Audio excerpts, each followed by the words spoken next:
हिंगोलीमध्ये संवाद मेळावा आयोजित करण्यात आलाय। उद्धव ठाकरेंच्या उपस्थितीमध्ये हा मेळावा पार पडतोय।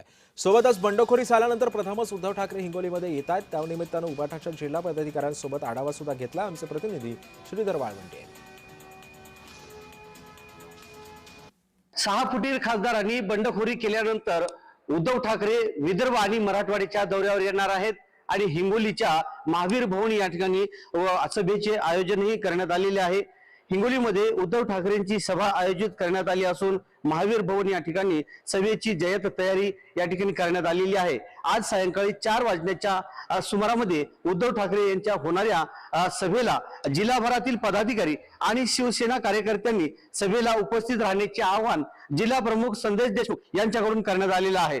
उद्धव ठाकरे हिंगोली शहरामध्ये येण्यापूर्वी बळसोंड परिसरामध्ये त्यांच्यावर पुष्पवृष्टी करून भव्य स्वागतही करण्यात येणार आहे। उद्धव ठाकरे यांच्यासोबत आदित्य ठाकरे, अंबादास दानवे यासह शिवसेनेचे बडे नेते उपस्थित राहणार आहेत।